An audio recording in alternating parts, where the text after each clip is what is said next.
Irmãos, hoje nós vamos retomar nossas exposições da Carta aos Romanos. Já chegamos agora ao capítulo 14, estamos quase no final, são 16 capítulos. Nós demos uma interrupção em função da Páscoa e agora vamos voltar a ver o que o apóstolo Paulo tem a nos ensinar. Dentro dessa sessão prática, que começou no capítulo 12 e abrangeu aspectos já dentro da vida da igreja, também na sociedade, agora no capítulo 14, Paulo trata de questões que afetam diretamente o convívio entre cristãos dentro da igreja. Como eu gosto de lembrar, cada um de nós tem a sua própria visão de mundo, a sua própria cosmovisão, tem seus costumes, tem as suas manias, enfim, formas de avaliar o mundo e as pessoas ao nosso redor, que são produto das nossas próprias experiências pessoais ao longo da nossa vida, do contexto sociocultural que nós vivemos, do nível de educação, tipo de educação que nós recebemos ao longo das nossas vidas. E também com pessoas que influenciaram a nossa vida ao longo da nossa caminhada. Então nós somos o resultado de uma série de fatores que aconteceram ao longo da nossa vida. Então, para eu e Lário pensar do jeito que eu penso, muita coisa aconteceu por trás. Para o Gessé ser o que ele é e pensar o que ele pensa, muita coisa aconteceu por trás também. E as experiências são totalmente diferentes, né? Adicionalmente, nós estamos no contexto da igreja e nós lembramos que as experiências de conversão ao Senhor são variadas. Nenhum de nós chegou de forma igualzinha perante o Senhor quando nos convertemos, quando fomos alcançados pelo Evangelho, né? Então, a experiência de conversão e também a vivência nas igrejas por onde passamos influencia a forma como pensamos também. Lembre-se disso que nós vamos falar daqui a pouco sobre outras igrejas, tá? Tudo isso, então, resulta em um produto que são pessoas diferentes dentro da igreja.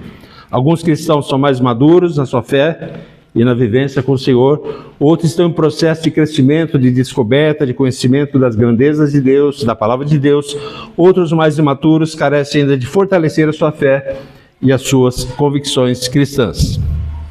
Nesse meio, à medida que nós convivemos, as nossas diferenças surgem e nós precisamos entender que elas são reais. É como no casamento, o casal casa apaixonado, prepara tudo. Depois que casa, começa a conviver, as diferenças começam a aparecer. Isso é normal acontecer, realidade da vida. A mesma coisa na vida da igreja. E nós podemos e devemos lembrar do conceito de família. A igreja é uma família, é família de Deus. Então, como toda família, nós somos os mais maduros, os mais vividos, nós temos adolescentes, temos jovens, temos crianças, alguns mais maduros, outros menos maduros, mas todos a conviver juntos dentro de uma mesma casa, dentro de uma mesma família. E assim é a igreja de Cristo. Portanto, a instrução do apóstolo, que é dirigida a cristãos numa situação particular que nós veremos aqui hoje, é de como nós devemos viver nesse ambiente assim tão heterogêneo que é a igreja, onde as diferenças afloram, mas todos estão aqui por causa de Cristo, por causa do Evangelho, da fé que temos no Senhor Jesus e na sua palavra. Embora esse tema tratado no capítulo 14, ele se estenda por todo o capítulo, nós vamos ver até apenas os 12 primeiros versículos hoje.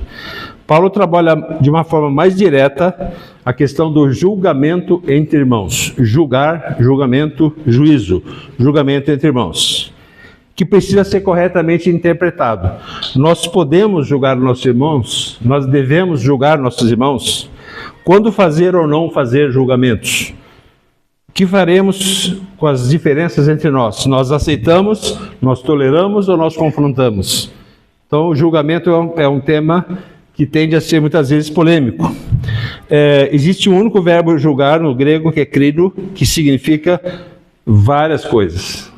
Tem uma ampla variedade de significados, que nós precisamos perceber cada um deles em particular.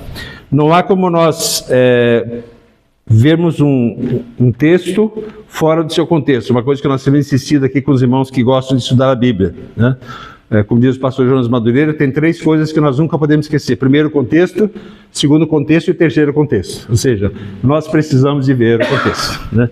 Não dá para ver um texto isolado e tirar ali uma teologia, uma instrução em cima daquilo. E quando nós estamos aqui diante de uma palavra que pode ter tantos significados, nós temos que tomar mais cuidado ainda. Em que contexto esta palavra está a ser usada, para que nós não possamos dar interpretações equivocadas. Esse verbo crino, julgar, ele tem pelo menos 6 significados distintos. Eu não vou falar todos aqui por questões de tempo, tá? Vou falar apenas 2 deles. Um deles significa emitir julgamento sobre a vida e as ações de outras pessoas, e assim tentar influenciá-las. Julgar, emitir julgamento, expressar uma opinião sobre algo ou sobre alguém. No sentido mais negativo, significa emitir um julgamento desfavorável sobre alguém ou sobre alguma coisa, criticar, encontrar defeitos em pessoas ou coisas e condenar. E tem um sentido também, que é outro que nós vamos ver aqui, exemplo, participar num processo judicial, julgar, decidir, comparecer perante um tribunal, condenar e entregar também para a polícia judicial. Aqui é a figura realmente de um juiz, alguém que julga uma causa, tem legitimidade para isso. Vamos ver rapidamente alguns textos onde nós encontramos essa palavra julgamento. Mateus 7, 1-5, Jesus fala, não julgueis para que não sejais julgados. Ele fala, não queira tirar o argueiro, o cisco que está no olho do seu irmão, se tu tens uma trave no teu olho. Então resolva o problema, tira primeiro o teu, resolve o teu, depois vá te tirar do teu irmão. Então o que Jesus está ensinando aqui? Ele está dizendo, ele não está proibindo julgar, mas fala, cuide de si primeiro antes de julgar, antes de tentar ajudar o seu irmão.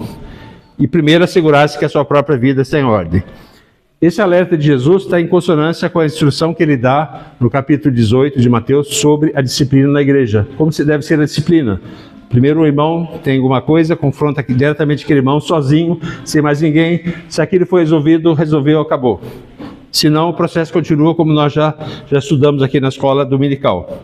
Então, unindo essas 2 instruções de Jesus, nós podemos, nesse contexto, é possível julgar ou expressar uma opinião sobre algum irmão, isso não é errado. Mas temos que atentar a alguns detalhes. Primeiro, cuide de si mesmo. Segundo, dirige-se diretamente à pessoa.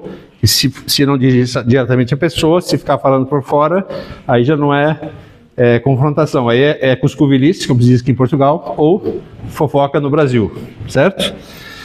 E, em terceiro lugar, nós temos que buscar a restauração da pessoa. Então, o julgamento aqui no sentido de buscar uma restauração da pessoa. Mas essa palavra também pode ser usada num contexto desfavorável. Nós vamos a Tiago 4:11. Vamos ver rapidamente esse texto. Irmãos, não faleis mal uns dos outros. Aquele que fala mal do irmão ou julga seu irmão, fala mal da lei e julga a lei. Ora, se julgas a lei, não és observador da lei, mas juiz. Tiago está a condenar o julgamento, pois aqui trata-se de algo desfavorável. Aqui busca simplesmente criticar ou falar mal de alguém. Não é um julgar para tentar ajudar ou tentar recuperar uma pessoa. É um julgamento simplesmente para depreciar a pessoa. E vai totalmente contra os ensinos de Jesus, Mateus 7, 18. Em Romanos 2, 1, que nós já estudamos, Paulo fala assim, és indesculpável quando julgas. Aqui também é um tipo de julgamento negativo, porque Paulo, no primeiro capítulo, ele apresentou toda a impiedade, toda a corrupção dos gentios.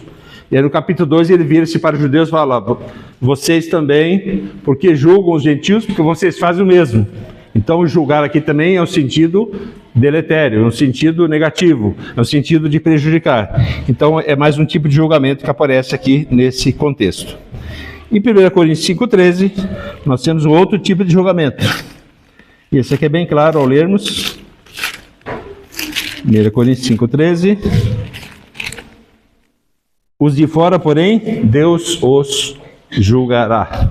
Aqui está falando de uma autoridade legítima para julgamento, que no caso aqui é Deus. Então um juiz, que é constituído juiz, ele tem legitimidade e tem autoridade para isso. Então esse tipo de julgamento vai proferir uma sentença justa, correta, positiva, porque a pessoa está investida dessa autoridade. Vamos então ao nosso texto de hoje, Romanos 14, 1 a 12. Vamos ver os primeiros 12 versículos. Acolhei ao que é débil na fé. Débil no sentido de fraco, tá? Tem uma tradução horrível aí que chama acolhei ao enfermo. Não considerem, tá? Porque ela não é das melhores. Aqui realmente é o fraco na fé. Não, porém, para discutir opiniões. Um crê que de tudo pode comer, mas o débil, o fraco, come legumes. Quem come não despreza o que não come. O que não come não julga o que come, porque Deus o acolheu, Deus o aceitou. Quem és tu que julgas o servo alheio? Para o seu próprio Senhor está em pé ou cai, mas estará em pé porque o Senhor é poderoso para o suster. Um faz diferença entre dia e dia, outro julga iguais todos os dias. Cada um tem opinião bem definida em sua própria mente. Quem distingue entre dia e dia, para o Senhor o faz. Quem come, para o Senhor come, porque dá graças a Deus. E quem não come, para o Senhor não come, e dá graças a Deus. Porque nenhum de nós vive para si mesmo, nem morre para si mesmo. Porque se vivemos, para o Senhor vivemos. Se morremos, para o Senhor morremos. Quer pois vivamos ou morramos, somos do Senhor. Foi precisamente para esse fim que Cristo morreu e ressurgiu, para ser Senhor, tanto de mortos como de vivos. Tu, porém, porque julgas a teu irmão? E tu, porque desprezas o teu? Pois todos compareceremos perante o tribunal de Deus. Como está escrito, por minha vida, diz o Senhor, diante de mim se dobrará todo joelho e toda língua dará louvores a Deus. Assim, pois, cada um de nós dará contas de si mesmo a Deus. Bom, primeira coisa, Paulo está a reconhecer que na igreja de Roma, a quem ele estava a se dirigir, havia irmãos mais fracos ou mais imaturos, podemos assim dizer. Irmãos mais fortes, irmãos mais maduros na sua fé. Ambos crentes, ambos salvos por Cristo, ambos a conviver no mesmo ambiente da igreja. O pastor John MacArthur disse: a diversidade da igreja exibe o poder de Cristo de unir pessoas diferentes em genuína unidade. Então o Senhor Jesus uniu pessoas diferentes dentro da igreja em unidade por causa dele, por causa da obra dele, por causa do seu sangue derramado, por causa da sua ressurreição. Tá? Então, vamos primeiramente entender o contexto daquela altura aqui, do capítulo 14, antes de nós procurarmos tirar alguma lição para os nossos dias. Vamos lembrar que a audiência de Paulo em Roma era constituída de judeus e gentios convertidos, não eram só gentios. Entre eles haviam aqueles mais maduros na fé, que Paulo chama de fortes, que entenderam completamente o Evangelho. Eles abandonaram tanto a religiosidade do passado, ou o tipo de moralidade ou imoralidade que viviam anteriormente à sua conversão. Eles abandonaram tudo isso. Por outro lado, havia aqueles mais imaturos, aos quais Paulo chama de fracos, igualmente convertidos, é bom sempre reforçar isso, porém que de alguma forma não se desprenderam completamente de ideias e hábitos do passado. Uma observação muito importante: Paulo não está aqui a tratar de situações pecaminosas, então não está em causa aqui pecado, porque senão ele trataria de uma forma diferente. Paulo era muito veemente quando detectava um pecado numa igreja. Do lado dos judeus, por exemplo, houve aquela questão judaizante que foi tratada aqui em Romanos, foi tratada em Gálatas, foi tratada em Filipenses. E Paulo foi muito duro com eles porque eles estavam querendo acrescentar coisas ao Evangelho. Então, por exemplo, a circuncisão. Reconhecemos a Cristo, Senhoria, a salvação, mas queremos também mantermos a circuncisão. Isso aí já acrescentar obras é dizer que o Evangelho de Cristo não é suficiente. Então, contra isso, ele atuou veementemente. Um outro exemplo que ele atuou em relação agora aos gentios é que muitas vezes eles estavam tendo práticas idólatras ou práticas imorais dentro da igreja. Ele teve que ser muito duro, por exemplo, com a igreja de Corinto. Tinha questões de imoralidade dentro da igreja. Então, da mesma forma, o apóstolo repreendeu veementemente. Então, na situação que nós temos aqui descrita no capítulo 14 de Romanos, ele não está a tratar de pecados, senão a conversa dele seria totalmente diferente. O que ocorreu então? Cristãos considerados fortes, vão ser aqueles que Paulo classificou como fortes, mas de origem judaica, eles entendiam que por estar em Cristo, eles não precisavam cumprir a lei cerimonial de Moisés. E, portanto, abandonaram todos esses hábitos. Como diz o autor dos Hebreus, tudo aquilo eram sombras. Né? Aqueles sacrifícios eram sombras de um sacrifício perfeito que viria. Veio o sacrifício perfeito, que é Cristo, então não precisa mais daquilo.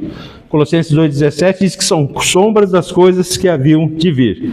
Então, os cristãos considerados fortes, judeus, falaram assim: acabou a lei de Moisés, acabou o sacrifício, acabou tudo, nós não temos que seguir mais essa lei cerimonial, e está tudo bem, para nós seguimos a vida assim.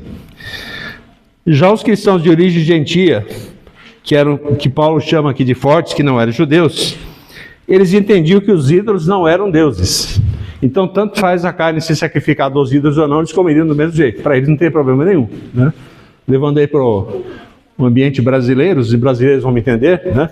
Se tu vês lá uma galinha de macumba lá e levar a galinha para casa e cozinhar, alguns vão achar que pode acontecer alguma coisa. Outros falam, é uma galinha como outra qualquer, depois de cozida, não vai fazer mal nenhum, né? Então, esses cristãos que Paulo considera fortes eram aqueles que, olha, eu posso comer carne sacrificada aos ídolos, que para mim não faz diferença nenhuma. Por quê? Agora nós somos guardados sob o poder de Deus e nós estamos sob o senhorio de Jesus Cristo. Bom, então esses eram aqueles irmãos que Paulo classificou aqui como mais fortes. E os fracos? Quem eram eles? Ao observar os fortes, a consciência desses irmãos era de alguma forma violada. Eles entendiam ainda que deveriam observar um calendário religioso, então de dias, ali o sábado, as festas judaicas, etc. Então, no caso dos judeus, eles queriam meio que seguir ainda um calendário ali que existia, né? Não era nada prejudicial, não era dizer que isso aí são obras, mas eles queriam manter ainda alguns ritos ali. No caso dos gentios, eles associavam o comer carne dedicada a ídolos com certa complacência ou certa identificação com a idolatria.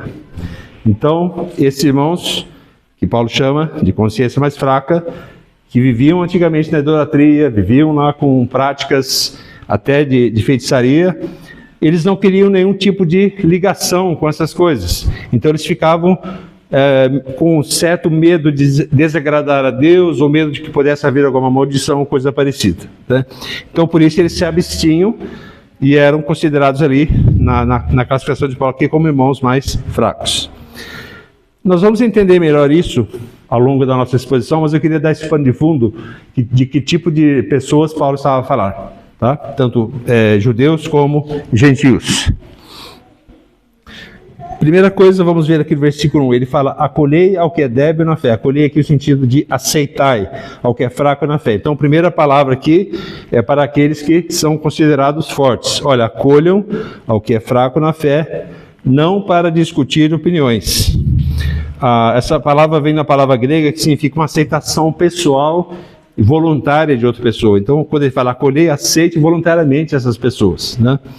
Ele está a reconhecer aqui que existem irmãos mais fracos na fé, mais maturos no meio da igreja, eles devem ser acolhidos, não para disputas em suas próprias opiniões. O João Calvino lembra-nos que os homens são natural e demasiadamente inclinados a deslizar de uma diferença de opinião para disputa acirrada ou controvérsia. Então, nós somos mestres nisso, de pegar uma pequena coisinha, uma pequena divergência, e daqui a pouco já vira uma enorme briga. Como diz o Brasil, daqui a pouco estão dois rolando no chão, brigando, né? Então, muitas vezes uma pequena controvérsia pode virar uma grande coisa. Por isso que Paulo fala, aceitar esse irmão. Aceite esses irmãos, não para ficar a discutir as suas opiniões.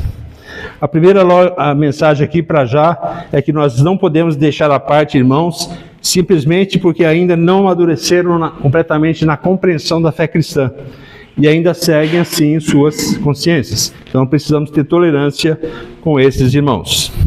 Reforçando o que já dissemos, os fracos na altura eram cristãos, judeus, incapazes de deixar as cerimônias e rituais religiosos para trás. Já os cristãos gentios, considerados fracos, eram aqueles que, por terem estado mergulhados na idolatria e no paganismo de seu passado, sentiam que qualquer contato com algo, ainda que remotamente, poderia ser uma tentação a eles pecarem. Tá? Tanto os judeus fracos como os gentios fracos tinham uma consciência ainda muito sensível nessas áreas e, portanto, não eram maduros o suficiente para libertarem-se disso. Ok? Versículo 2 e 3, ele diz, um crê que de tudo pode comer, mas o débil, o fraco, come legumes.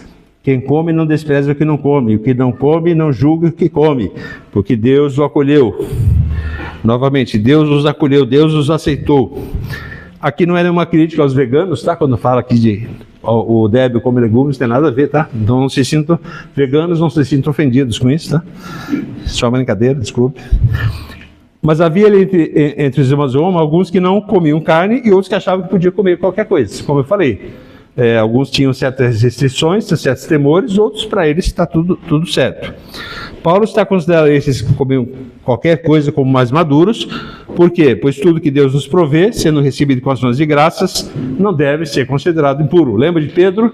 Pedro era preconceituoso com os gentios, ele não queria pregar para os gentios, ele achava que o evangelho era só para os judeus. Aí Deus mandou vir um lençol cheio de animais, propositalmente animais que era proibido na lei de comer, né? Animais considerados impuros. De Pedro, né? O crentão lá falou: não, eu não como coisa impura. Aí veio aquela voz do céu dizendo para ele assim: não considere impuro aquilo que Deus purificou, né? E Paulo vai dizer aqui ainda no versículo 17 do capítulo 14: porque o reino de Deus não é comida nem bebida, mas justiça, paz e alegria no Espírito Santo. Ou seja, nada é considerado impuro se recebido com ações de graças e com fé, como nós vamos ver daqui para frente. Entretanto, ele adverte que não se deve criticar aqueles que acham que não devem comer. É outro contraponto que Paulo faz aqui. O forte é exortado a não desprezar o fraco e o fraco a não julgar o forte. Então, quem acha que alguém está fazendo algo que não deve, não julgue, e aqueles que acham que o irmão é fraquinho e não, em ter esse tipo de pensamento, esse tipo de crença, também não o despreze. O argumento que Paulo usa aqui é: Deus o acolheu, Deus o aceitou. Se ele foi aceito na família de Deus, dentro da igreja de Cristo, salvo pelo mesmo sangue de Cristo, junto contigo, aqui na mesma igreja, aceite-o, porque Deus aceitou a ambos. Então não julgue e não despreze. Verso 4, Paulo entra com uma comparação. Quem és tu que julgas o servo alheio? Para o seu próprio Senhor está em pé ou cai, mas estará em pé porque o Senhor é poderoso para o suster.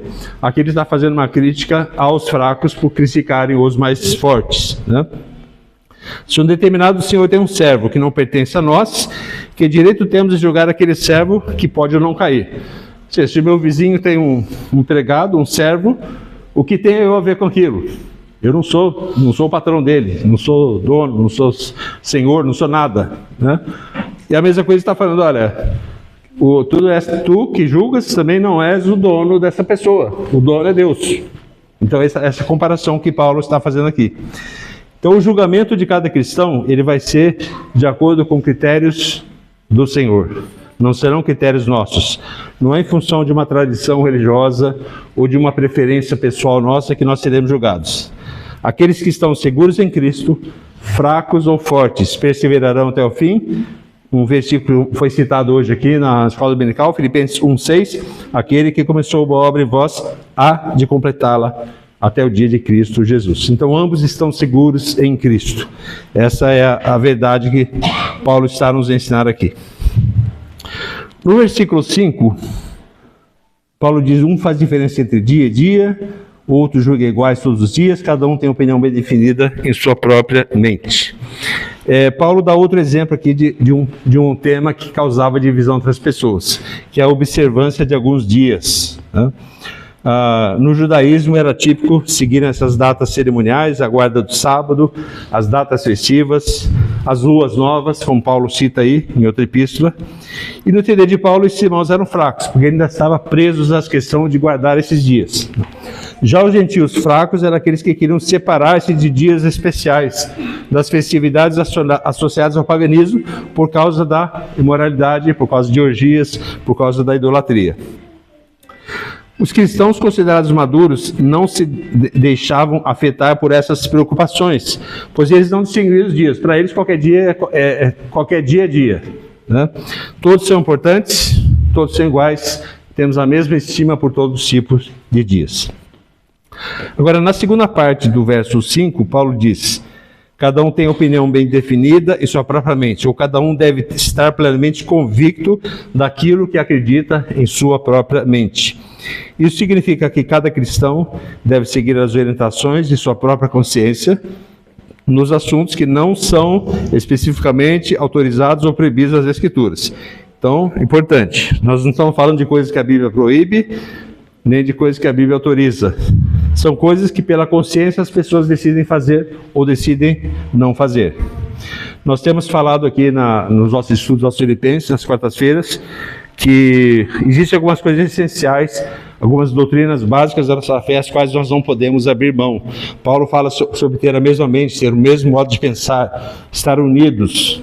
E ele estava falando aqui de coisas essenciais. Então nós não podemos abrir mão das coisas essenciais. A suficiência da palavra de Deus é uma delas. A divindade de Jesus Cristo. A certeza da salvação. Então tem várias verdades bíblicas das quais nós não podemos abrir mão.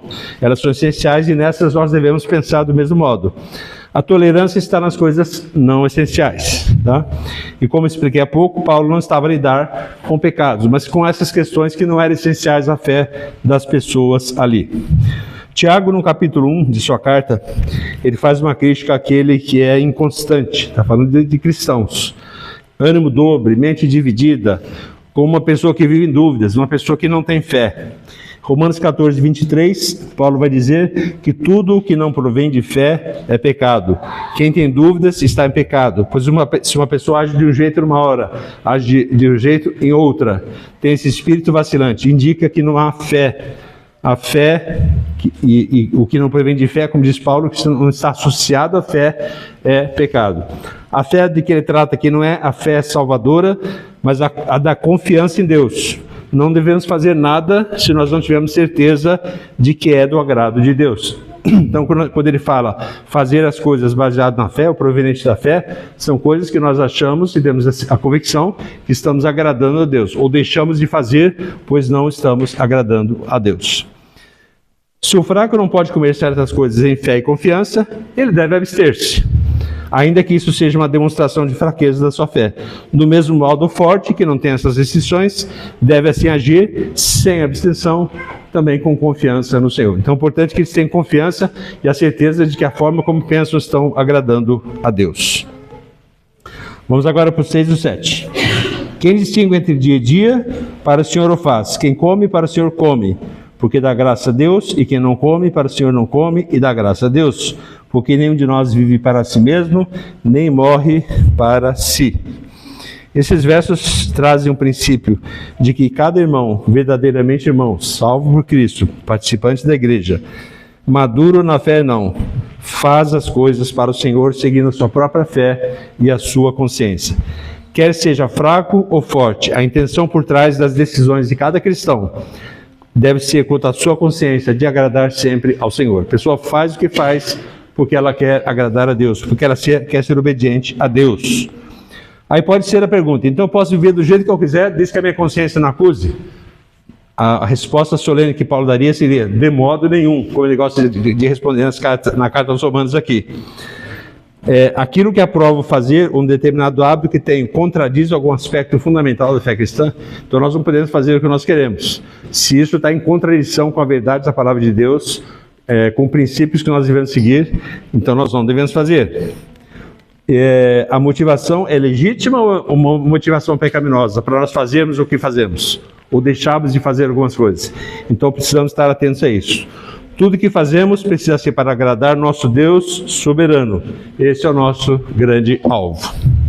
Como nós já dissemos, certamente no contexto que estamos a ver aqui, Paulo não está a falar de hábitos nocivos, nem de pecados, pois do contrário ele os confrontaria de forma severa.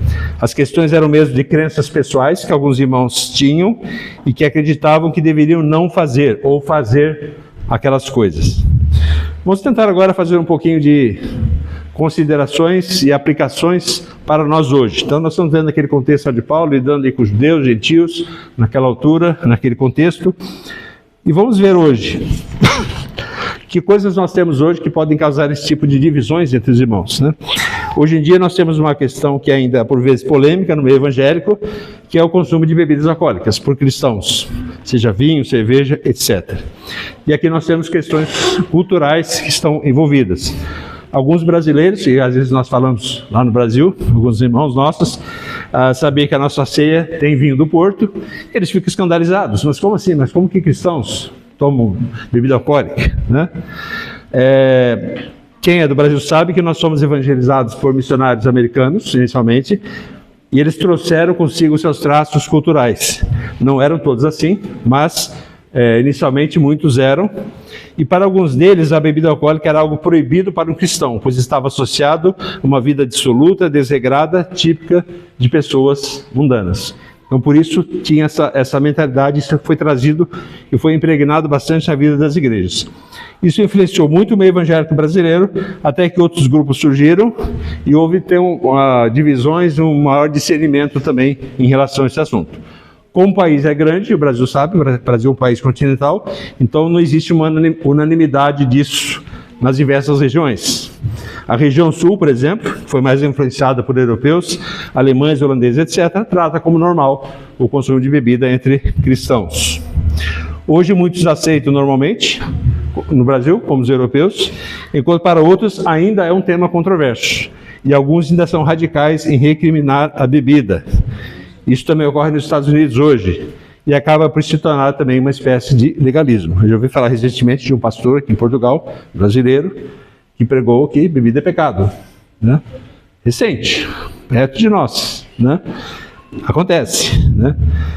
Nós sabemos que a instrução bíblica nesse assunto é o quê? É moderação. A Bíblia condena a embriaguez, né? E não a abstinência completa. Por isso precisamos de discernimento. Precisamos também respeitar aqueles que já lidaram em suas vidas com o problema do alcoolismo. Quem lidou com o problema do alcoolismo, de fato, tem que se manter longe do álcool, né? Então, é uma questão de abstenção por completa necessária. E, nesse sentido, precisamos respeitar os irmãos.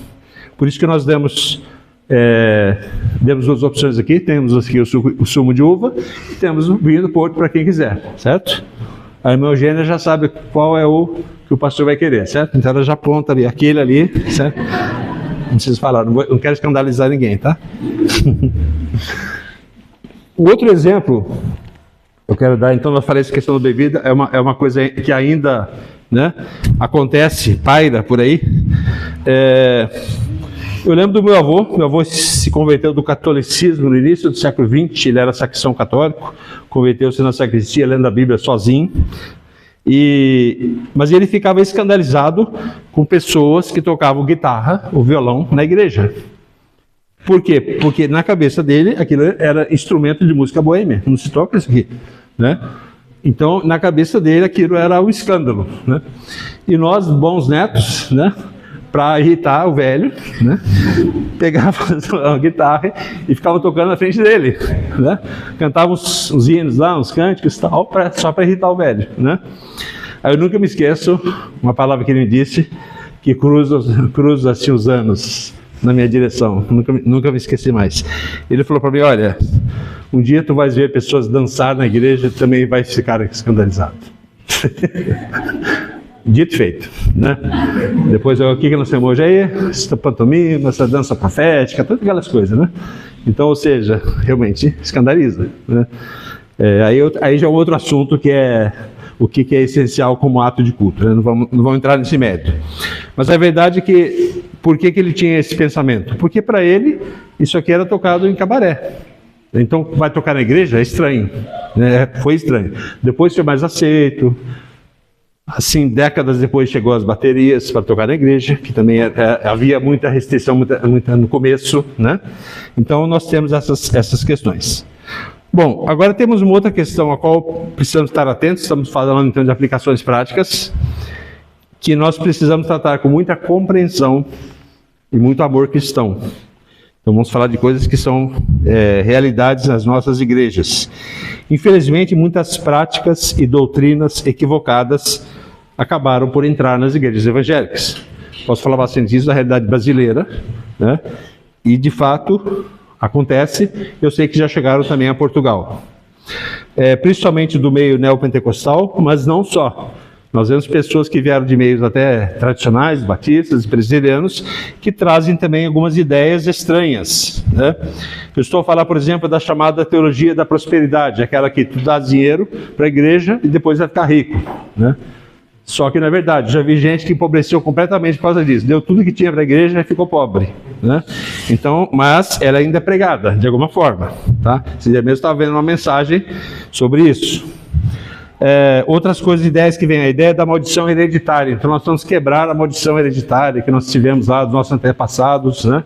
Então aí faz lá a exceção do descarrego e coisas parecidas para eliminar essas coisas, né? É uma forma também de pensamento que existe. Fora isso, outras ideias místicas e supersticiosas. Pessoas às vezes vêm para a igreja tem medo do diabo, ou tem a necessidade de fazer coisas com medo de perder a salvação. Então fala assim, tem que passar a semana inteira na igreja, senão tu perde a salvação, né? Então tem uma série de práticas assim que estão na cabeça das pessoas, e muitas das pessoas vieram para o nosso meio, cristãos, e nós precisamos saber acolhê-los, saber entendê-los e saber acolhê-los. E isso influenciou de tal forma que muitos irmãos chegam com medos, chegam com paradigmas, superstições e incertezas do seu passado. O que nós precisamos fazer? Precisamos ter amor, paciência, apresentar primeiramente a essência do Evangelho de Cristo, autoridade das Escrituras Sagradas da Bíblia. Nós estudamos hoje EBD, nossa única regra de fé e prática, a autoridade nas nossas vidas, a confiança no poder e na soberania de Deus, enfim, toda a segurança e a firmeza espiritual decorrente da obra completa e perfeita de Jesus Cristo. É isso que nós vamos ensinar, com amor, com compreensão a esses irmãos. Recentemente celebramos a Páscoa, falamos da nossa união com Cristo, união na morte, união na ressurreição. Como que alguém unido a Cristo estaria ainda preso a crendices como essa? Por exemplo, maldição hereditária. Como que se eu estou unido a Cristo, como que eu vou acreditar em maldição hereditária? Ou, como que eu vou achar que eu perco a salvação se eu estou unido a Cristo? Se Paulo fala que a nossa vida está escondida, está guardada com Cristo em Deus. Então, o que nós precisamos fazer é tentar trazer a esses irmãos a palavra de Deus, as verdades da palavra, para que eles se fortaleçam nisso. Uma outra tendência que tem aparecido em alguns sítios evangélicos é uma espécie de judaísmo moderno, uma certa simpatia com Israel. Então, começa a adotar símbolos judaicos, israelitas, nas celebrações da igreja. Alguns celebram a ceia uma vez por ano, porque o judeu só celebra a Páscoa uma vez por ano e coisas do gênero. Tudo isso são acréscimos que acabam por trazer confusão a irmãos, e ao recebê-los em nossa comunidade, precisamos ter bastante paciência e amor para não ficarmos a criticar frontalmente o que eles falam, o que eles pensam, as superstições, os medos que eles têm, mas ajudá-los a entender a palavra de Deus e a cuidar eles mesmos de suas próprias consciências. Sempre que Paulo percebeu alguma tendência ou prática de misticismo, como o culto a anjos, por exemplo, o judaísmo, que é a manutenção de rituais com característica de obras, ou mesmo do ascetismo, aquela questão da sublimação do corpo, desprezo ao corpo, proibição do casamento, como Paulo citou lá efetivamente na carta a Timóteo, ele prontamente repreendia as igrejas, repreendia os crentes envolvidos. Por isso nós precisamos ter discernimento bíblico ao avaliarmos as questões, para saber se nós estamos de uma prática proibida pelo Senhor e que merece ser rechaçada, como o apóstolo fez, ou de algo mais ligado à consciência em função de um passado, de um contexto que a pessoa viveu, que traz talvez algumas coisas dessas em sua mente, em seu coração. Ok? Vamos seguir então o versículo 8. Paulo diz: se vivemos, para o Senhor vivemos, se morremos, para o Senhor morremos, quer pois vivamos ou morramos, somos do Senhor. Eu creio que o aspecto central desse texto está aqui nesse versículo 8. Estejamos em que estágio estivermos da nossa caminhada cristã, com as diferenças de consciência em relação às coisas que fazemos. A nossa principal convicção deve ser que a nossa vida é dedicada ao Senhor. Nós vivemos para o Senhor. Como o apóstolo Paulo diz aqui, nós vivemos para Ele. Se morrermos, morremos com Ele, morremos por Ele. Tudo que fazemos deve ser para Ele. Se eu decido, por exemplo, abster-me de bebida, porque eu entendo que assim eu estarei fazendo o meu melhor para o Senhor, eu devo seguir em paz com a minha consciência. Isso acontece com cristãos maduros, né? Acho que, se eu não me engano, salvo engano, o pastor John Piper, ele é abstêmio assim, decidido. Fala, eu não quero, eu sei que não tem problema, eu sei que a questão é da embriaguez, mas eu prefiro não tomar. É a decisão dele, né? Então nós podemos tomar e ficar em paz com a nossa consciência e não ficarmos a criticar os outros, a julgar os outros pelas decisões que eles tomam. O foco deve estar então no que fazemos, não no que fazemos ou que deixamos de fazer, mas na glória do Senhor. Ele será glorificado pela nossa obediência a Ele. Versículo 9: pois precisamente para esse fim que Cristo morreu e ressurgiu, para ser Senhor tanto de mortos como de vivos. Aqueles que estão em Cristo estão com Ele na vida e na morte. Notem a ênfase de Paulo, foi precisamente para esse fim, foi por essa razão, foi por causa disso que Cristo morreu. Ele morreu por todos, pelos fracos, pelos fortes. Então, nós temos que considerar que a obra completa de Cristo permite que pessoas sejam fracas, sejam fortes, sejam salvas e sejam unidas a Ele para sempre.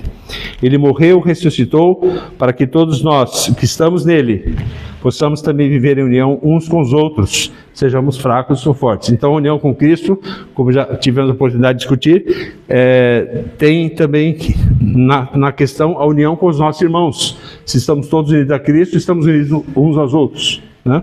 Então, essa é uma questão importante que o apóstolo coloca aqui. Versículo 10, tu, porém, porque julgas teu irmão, e tu, porque desprezas o teu, pois todos compareceremos ante o tribunal de Deus. Desse verso nós podemos concluir o seguinte: se vivemos todos para o Senhor, se estamos unidos ao Senhor Jesus, se quem vai julgar a todos é Ele, precisamos aprender a tolerar e a respeitar uns aos outros. Os chamados fracos podem querer criticar os fortes, porque fazem coisas que eles não aprovam. Os chamados fortes podem querer desprezar os fracos, pela sua forma ainda imatura de pensar. Mas diante do justo juiz, do nosso Senhor e Salvador, todos precisamos aprender a tolerância e o amor no convívio cristão. Os versos 11 a 12, como está escrito: por minha vida, diz o Senhor, diante de mim se dobrará todo joelho, toda língua dará louvores a Deus. Assim, pois, cada um de nós dará contas de si mesmo a Deus. Esses versos são mais uma evidência bíblica de que o Senhor Jesus voltará como juiz de toda a terra, diante de quem todos se dobrarão e perante quem cada um dará contas de si mesmo. Esse verso 11 é uma citação que Paulo faz, parte do versículo 23, capítulo 45 de Isaías, e ele também faz alusão a isso em Filipenses 2,10, para que o nome de Jesus se dobre todo o joelho nos céus, na terra e debaixo da terra. Daremos conta de nossos atos, de nossas escolhas, da vida que levamos perante o Senhor. Se ambos, fortes ou fracos, estão sob o senhorio de Cristo, não pode haver espaço para o fraco julgar seus irmãos e irmãs, nem para o forte desprezar o fraco. Nesse contexto, a mensagem principal é que precisamos aceitar uns aos outros dentro do corpo de Cristo, dentro da família de Deus, e procurarmos ajudar os irmãos mais imaturos a crescerem em fé e confiança no Senhor. Aceitar uns aos outros envolve respeito e considerar nossos irmãos em honra, mesmo que existam desacordos entre nós. Já concluí, irmãos, não deixamos de considerar o poder e a maravilha do Evangelho de Cristo. Paulo continua, de certa forma, a desenvolver a sua tese. O Evangelho é o poder de Deus para a salvação de todo aquele que crê, primeiro do judeu e também do grego. Ele é salvação para o judeu fraco, para o judeu forte. Ele é salvação para o gentil fraco, para o gentil forte. Nós só estamos aqui hoje, vindo de origens tão distintas, por causa do Evangelho de Cristo. Louvado seja nosso Deus por isso. Os versos 10 a 12 do texto que lemos lembram-nos que todos os homens serão julgados pelo Senhor Jesus Cristo. Ele é o supremo juiz de toda a terra. Todos os homens, sem exceção. Jesus disse, falando de si mesmo: quem nele crê não é julgado. O que não crê já está julgado, porquanto não crê no nome do unigênito Filho de Deus. Somente aqueles que creem em Cristo poderão de fato subsistir na presença do Supremo Juiz. E ainda em João 5,24, Jesus disse: verdade, em verdade vos digo, quem ouve a minha palavra, crê naquele que me enviou, tem a vida eterna, não entra em juízo, mas passou da morte para a vida. Estar em Cristo significa estar salvo, estar livre da condenação, estar ao lado do advogado que vai nos defender diante do juiz, que será Ele mesmo. Então nós temos o Senhor ao nosso lado, nosso grande advogado. Somente aqueles que estiverem em Cristo poderão escapar da ira vindoura e ter ao seu lado Jesus como advogado. Por isso, vamos orar sempre pelos não convertidos, pelos nossos familiares, pelos nossos amigos, pelos nossos vizinhos.